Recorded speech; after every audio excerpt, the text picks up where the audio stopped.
abatulaba mwenna mwebale nnyo amannya nze Warri Paul mubaka wa Busiro South Ndako era nsanyusa nnyo kubeera wano nammwe. Weewaawo sooka otuwulire campaign zitambula zitya Warri? Campaign zitambudde bulungi lwakuba campaign nebadde ya bbeeyi nnyo kubanga engeri gyeri ya scientific buli kimu kya ssente okuva ku radio TV buli wamu bwetulaga noteekamu akasente naye nga okutwaliza wamu tekabadde kangu kubanga corona tulina tukira abantu bangi ate nga mu budde butono era tukirizibwa kusukka ku bantu 2 so ebadde awo.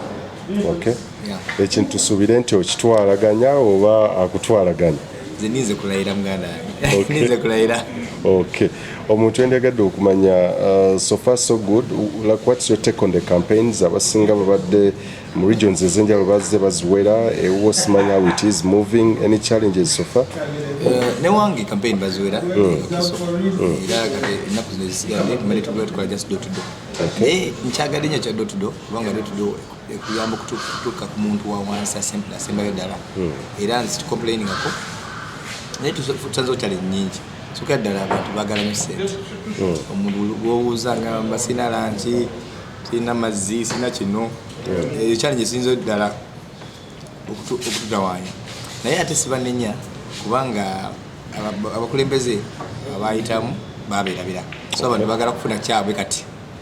Ekyokubiri challenge etufunye ya poliisi bisale tugubaganya juzi nali nkoze actually nali nsinkana ba agenti bange esaidi zeziba Kasanje poliisi nejja nezingawo ekitundu mutuli mukola campaign so n'ebirala bingi kujja batukubatya gas n'ebirala bingi challenge ezo zezimu challenge etufunye.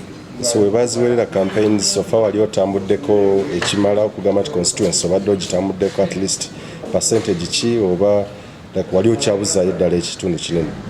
Nze nali mbuzayo ebyalo nga 4 oba 5 byokka constituency naye tusobodde okutambula actually kinyambye nnyo kubanga nali mpitamu buyisi mu bantu nekati ngenda nentukula ewaka nenjogeramu n'abantu dakika 5 netuwayamu newambulira ebizibu byabwe nebantegeera so nze sikinako obuzibu ekyokukola ki ekyokulekerawo okugaana campaign. So tekikukoseza nnyo in brief?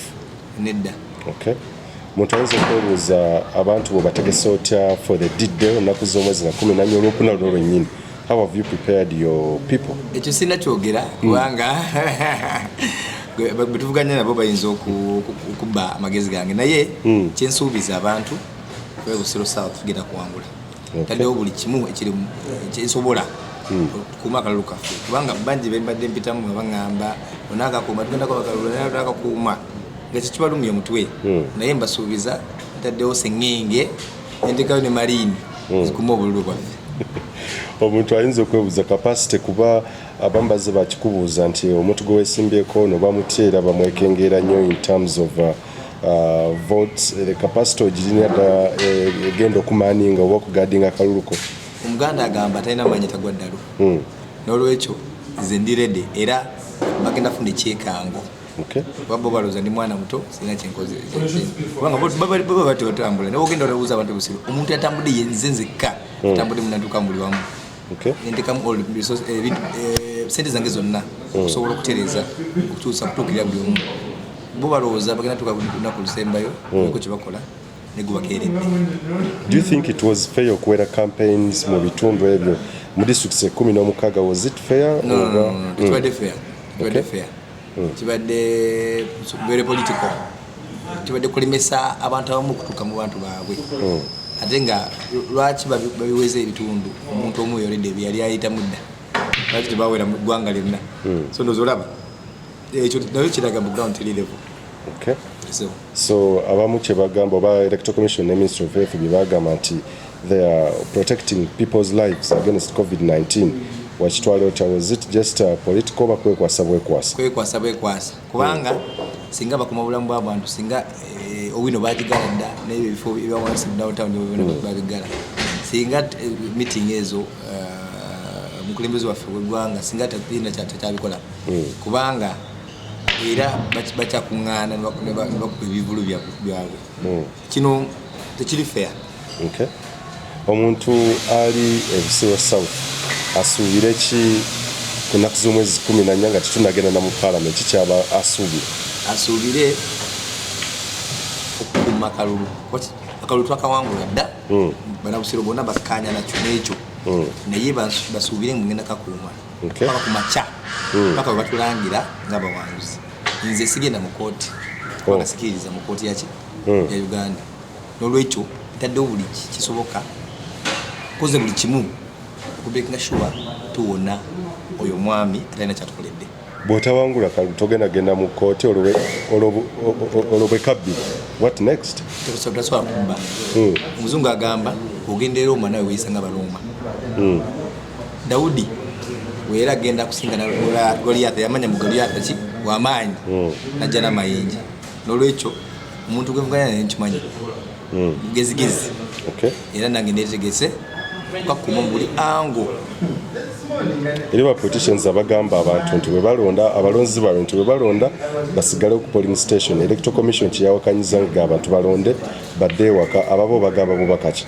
Oli ebintu bibiri bye mbadde mpakanyiza. Ekisooka tugamba mu tewali kuba bifaananyi babali bagala tubba era njagala sooka kweyanza Electoral Commission okkiriza abantu ku bifaananyi bya DR forms n'ebirala. Ekyokubiri kyekyo kyokugamba abantu bagende waka. Waliyo SOPs eba setting in place so tulina okukola ki okugoberera. Kasa twewa ebbanga era ne mask tubanga tuna sanitizer nalwaki zira waka. N'olwekyo balonzi bange bwenna temugenda waka basigale mwalo kulonda mwiwe banga mwambale maski ubene sanitizer kulaba n'abakwatako kubanga amategeko bagaleetawo bagala kufuna engeri yonna batubbe eri tujakkiriza naye kenyini ngenda kubeera ku police station ogenda kusigalawo nawe kenyini. Yes. Electoral Commission egamba nti yo esobola olw'ensonga nti muyinza okuleetera abantu COVID-19 abantu bayinza okufuna COVID-19. This is an abnormal situation, so tosuubira nti kiyinza okuba mu ngeri yonna nga kigendeddwamu okuprotectinga obulamu bw'abantu. COVID-19 tumwewala tutya? Kwambala masiki, kwesa sanitizer n'okwewa ebbanga sikyo? Kati bwe mba nkoze ebyo mba mumenye tteeka ki? Era abantu mbakubiriza musigalewo naye temubeera wamu. Mwewe ebbanga yambala masiki ojja kuba ne sekendi emu tulaba nakwata kuba oba tolina musango. Ekyakapasite ki kinakubuzaako kuba tulaba abamu batemererwa kuba guli wa independent eriyo n'ebibiina ebiremererwa okuma obululu to all the polling stations mu constituencies ezimu. Gwe nga wa independent ate nga simanyi capacity abantu bonna balina ba polling agents abagenda okubeera nga bakuyamba okubeera nga bakola omulimu ogwo. Nze nagambye talina manyi kikola ki tagwaddalu abo balemererwa kigeza balina kugwaddalu basigala nga bali nomo. Nze nina polling stations 201 era nina ba agents 4 mu 2 buli polling station nina ba agent 2 n'olwekyo okujjako ekyo nina security measures endala zentadde mu place tuyina okuwangula. Omuntu subye mu nnaku zo 10 aba Busiro South nga bakakuwa akalulu obasuubiza kino first 100 days. Ekisooka ddala ngenda kukola task force sure mbu mu bulwadde bwaffe obutono bwe tulina eddagala always libeerawo ne bakozi ba gavumenti. Nkimanyi si mulimu gwange naye nga namunayuganda nfaayo ku constituency yange ngenda kikola batasikuusa bunza bagenda obaisa ngenda funa abantu nga 10 15 oyo nga batambulira mu eddwaliro tumenga sure badokita babeerayo eddagala weeriri. Ekyokubiri tugenda tandika bwe twakoma ku mazzi okusima amazzi naikondo n'emigga byetaaga amazzi. Ekyokusatu tugenda tandika okukola amasanyalaze wali abantu bebateeka pols ozazi nga tatuukayo tuba kitegeeza olwadde budget eyo weeri nagoberera obagaana tujja gekolera tujja kwesonda tuleeta amasanyalaze. Ndoza mainly bisookerako eby'enguudo n'ebirala byetwalamu obulungi. Omuntu ayinza okwebuuza amendments kizoolaba eziyinza okugasa eggwanga zezalikoleddwa mu ssemateeka ng'owa olipo okuba n'enzikiriza ogenda kubaga amateeka ag'ensonga eri bannayuganda bonna. Ekisooka ddala obukulu bazzeeko age limit batuwonye bakomye alisi mu myaka 75 mukazi aweze 75 tadamukola ki kuyimirira kwesimbawo. Ekyokubiri bazzeeko term limits ebisanja maximum bibe bisatu. Maximum tuli mu Africa nanga bibiri ni yali tuli mu Africa maximum bisatu. Ekyokusatu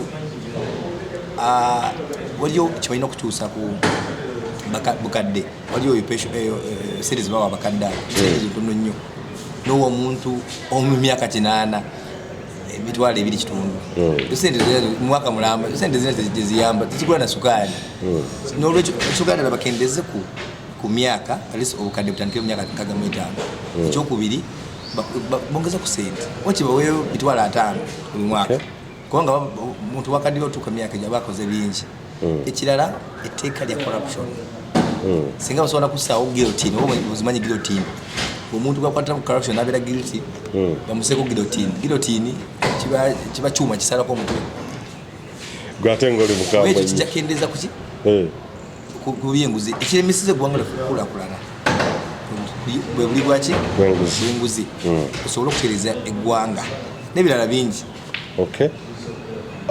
bacandidates banno okusingira ddala bali mu kalulu kano aba presidential candidates abasingira ddala bazze bayisibwa bubi bakubwa tiagas ne a lot of atrocities oba okuyisibwa obubi ennyo abantu bebuuza nga owoli azeta commenting about those things the suffering of candidates like Bobi Wine bamuriati bani your messages tuba tetunaziraba ekisooka ddala owoli ekisooka ddala bulijjo mbagumya nesooka ddala njagala kukoza yoza buli muntu yesimbye okuba president kubanga ebyo bibatuse kuba bali babisuubira neggwanga